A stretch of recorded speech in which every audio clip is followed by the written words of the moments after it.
Welcome back, my beautiful friends. You're listening to a moment of Zen right here on 710 WOR, the voice of New York. I'm your host, Zen Sams. Coming up in our Crypto Frontier segment brought to you by CCP Digital, we are featuring crypto innovator and investor, industry pioneer, Drew Taylor.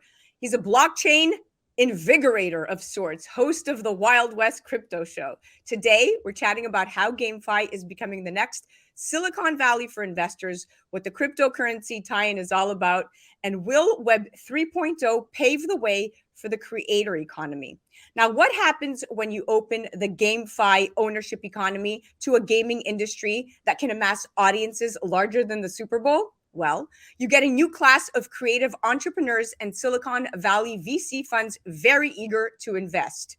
Now, the video game industry is currently priced at around $180 billion, with the GameFi sector making up 21 billion of it. Now, if Web 3.0 is about to disrupt the industry as Web 2 did in the 2000s, then venture capital fund managers have a whole lot of reason to pay attention to the gaming sector. The big question for these managers is, will the gaming community, the people behind the industry's revenue, want to mix play with work? Well, the jury is still out. But regardless of the gaming direction, GameFi is not only attracting funding and talent from Silicon Valley, it's changing the funding model altogether. And when we speak of Web 3.0 giving rise to a creator economy, this is the juncture where it all goes down. Now, the creator economy, being a software facilitated economy that allows creators to earn revenue from their creations, is what you have to think about. To keep things into context and easy to understand for our listeners and viewers, examples of creator economy software platforms include YouTube, TikTok, Instagram, Facebook, Twitch, Spotify. You get the picture. And here to chat some more is Drew Taylor. Welcome to the show, Mr. Superstar. Thank you. And I certainly don't blurb all those, but I will tell you, having been in radio and television for 25 years, just being on with you, I feel zen. That's right. That's why we are called a moment of Zen. So let's dive right into this. There's a lot going on when you talk about Web 3.0. But interestingly enough, Drew, last year, Andreessen Horowitz, which is a private American venture capital firm, invested $4.6 million in a leading gaming guild. Not an enormous amount in relevant terms, right? But with a 2.2 billion crypto fund in place, that venture capital firm is actively allocating. That is a largely untapped economic opportunity right now that's emerging in markets, and it's providing jobs by building essentially a virtual economy in the digital world. And the sector is making us all rethink and redefine employment. Is this the rise of the creator economy by default? What are your thoughts? Oh, it absolutely is. What we're seeing, and it's really interesting to watch this go on, and especially having been an early adopter. I got into the crypto space in 2013. I got into the online space in 1994, was building websites then. And, as an old guy, it's interesting to see my embracing of technology. But what we're seeing is a convergence of all these technologies that even when the internet started out, nobody really knew where it was going to go. And then we began to see the creator economy, exactly what you're speaking about, with YouTube and so many other platforms, with smartphones, technology, with Starlink and satellite internet. I mean, right now, every person out there, we have citizen journalism everywhere. We've got the communication between people. Now the planet has gotten itty bitty in the things that we're doing with the proliferation of the internet and even the ability to get on. It doesn't have to even be full-blown Wi-Fi. People anywhere in the world can communicate in real time. And so what we're seeing is the large studios, we see it going on in Hollywood and everywhere else, those are now being really kind of antiquated for people going out. The quality of even cell phones and stuff, the cameras and everything else are such that most people can go out, shoot something that is really production quality, edit it, and get it out there to the masses almost in real time in seconds. And we've never been able to do that before. Exactly. And then there's one case point of the creator economy. But keeping to in context with, blockchain and blockchain Mhm. technology, some investors see the blockchain game world merging with the metaverse world and becoming its own economy. And there's a real opportunity for metaverse economies to empower their player bases across the globe in a way that we just haven't seen before in gaming. And it's one of those things that blockchain games seems to be doing, right? Making viable digital economies that are for players by players. What do you say to this? Well, no question. Matter of fact, we're seeing companies come up. NACL, which I'm sure you're familiar with. Phase Clan is another one of those. Their NACL is actually doing curriculums in a number of different colleges. My little town of Kerrville, Texas, we have Shriner University. They are about to start a curriculum for gaming. But gaming isn't just teaching people how to go and do that. It's the entire ecosystem of this. So I'm working with a company right now that is putting in actually gaming centers across the United States, around the world. There's so many facets to that. The blockchain, absolutely. The currency and the digital currencies and the cryptocurrencies. Where in the old days of Mario Brothers, you would collect, ridiculous little tokens that didn't amount to anything. People are buying and selling land. People are buying and selling tchotchkes. They're making money. Gamers are out there making a living in this. And so the explosion in this gaming economy, but where I see this going, and I'm still trying to get my head around it. Zen, how much in the future is it going to be? How far in the future are we where personal contact is all like you and I are doing today, or largely like we're doing today, where we don't even see each other much anymore? Most of our relationship building is via this new wave.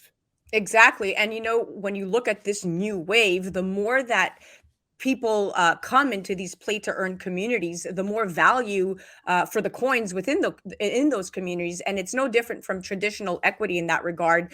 The more people that buy Apple phones over others, the more value investors give to Apple. There's always the risk, of course, that Apple becomes the next BlackBerry, but kind of unlikely, right? So with all of these blockchain games, the one commonality is that there's strong communities, and the gaming community is extremely tight knit. So when you think about, all of these blockchain games are communities, and many of them are set up, they're set up specifically so players can earn cryptocurrency that they could exchange for fiat currency, hence Mhm. real money. And this is really paving the way out of poverty for some.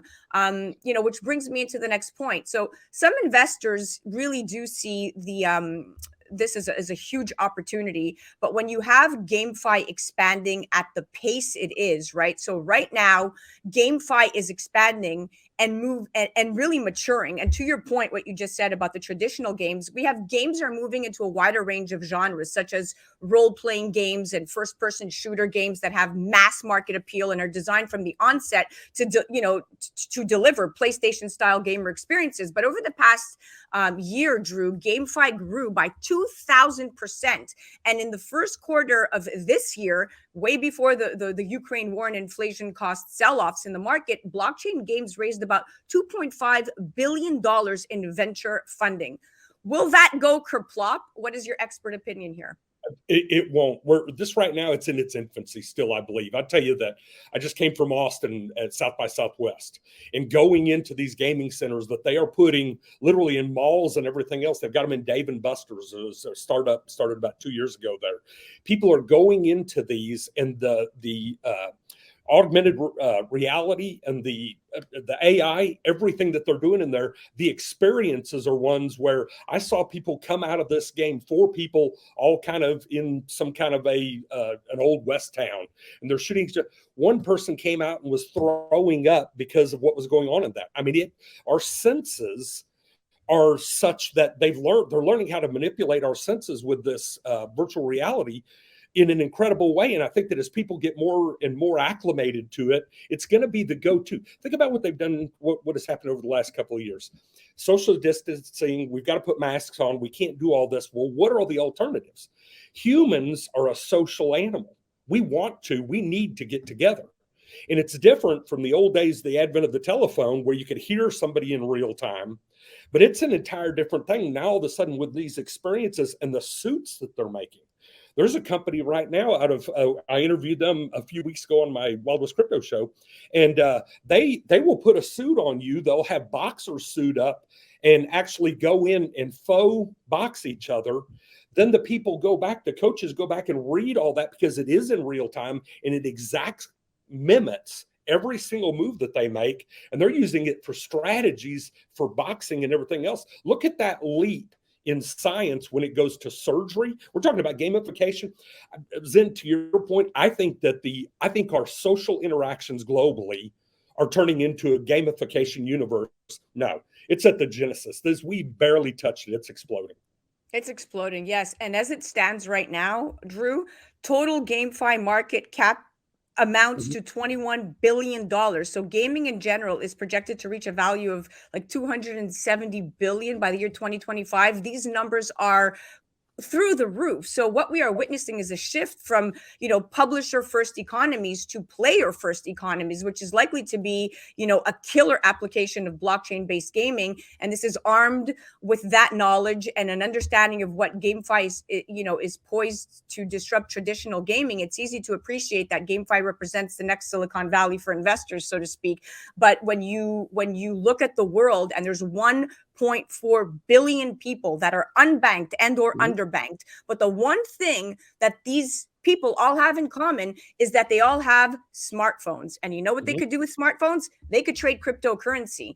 And this is paving the way out of poverty for many in the Philippines, in Southeast Asia, in Venezuela. We are really seeing, monetization through blockchain gaming. And I think that this is going to pave the way and revolutionize the whole Web 3.0 infrastructure, where even if you have a volatile cryptocurrency market, maybe it's being affected by the current, US markets, because, typically cryptocurrency is a great hedge against inflation. But what we've seen is that it got completely ransacked in the last couple of weeks here because of the current markets and the fluctuations and the war and everything that our governments are releasing. But in the bigger picture of things, on the GameFi side, this is creating micro economies and macro ways of living for some that are completely changing the paradigm of things. No question. And this is peer-to-peer. So peer-to-peer. Yes. And so when I got into cryptos and began to understand it and kind of what it was, and then the acceleration of security, the Web 3.0 is creating.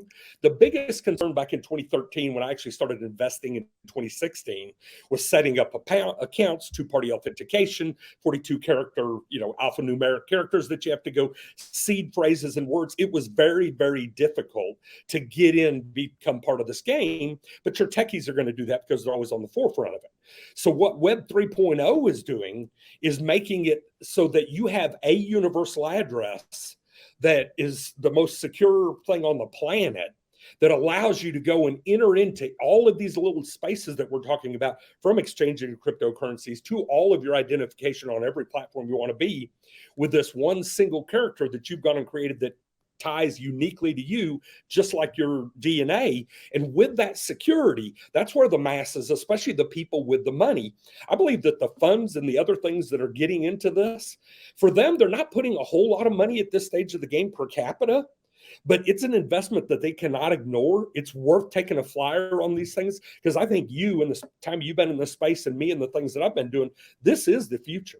And you either get on board in the early stage and capitalize enormously, or people are going to look back in 2 and 3, 5, and then 10 years and say, how in the hell did I miss that? Oh, yeah. The only thing people, brands, the world should be fearing is not being part of this infrastructure that will really revolutionize and pave the way for our generations. When you look at our Gen Alpha, when you look at our Gen Zers, when you look at even millennials such as myself, we are plugged in digitally. We already have digital avatars. We already own space in the metaverse. My daughter is on Roblox. She's 6 years old. So you're seeing a shift generationally, and you are also seeing a frustration. People want to take matters into their own hands. People do not want to be tied down to,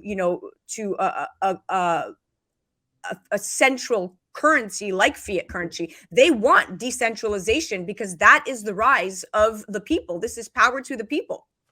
Yeah. And Zen, I have to tell you what's probably more exciting to me than anything else. Part of the reason I got so fully behind cryptocurrency, you mentioned this earlier. I think it's going to lift more people out of poverty globally than anything ever has in the fastest time that it's ever happened. And one of the things that you and I talked about in an earlier conversation, as we watch the acceleration of technology, now everyone who's an entrepreneur with an idea has the access and ability to go out and share that with the rest of the world. And if it is a real solution to something, people are getting behind them. I was talking to you, YouTube was incredible in what they did and where it's come. But now this USAT TV is coming out, and with a phone, you download their app. You can go in. We could film this right now, and literally within 15 minutes, it's available via satellite all over the world. Look at what that does. Yeah, in real time. Yep. Yeah. Well, listen, we are out of time. What an enlightening segment. It was such a pleasure chatting with you, my friend, and I want to thank you for coming on. Absolutely. Thank you very much for having me. Let's please keep in touch. There's so much going on. And those of us that are kind of in the forefront of that, let's keep sharing the thoughts and ideas so that we can ride this acceleration. I'm very, very excited. Amen. You said it. Rise to the creator economy. That was Drew Taylor. You definitely have to check him out. WildWestCryptoShow.com. Again, Drew Taylor, WildWestCryptoShow.com. That was our Crypto Frontier segment brought to you by CCP Digital. You're listening to A Moment of Zen right here on 710 WOR, the voice of New York. We'll be right back after this.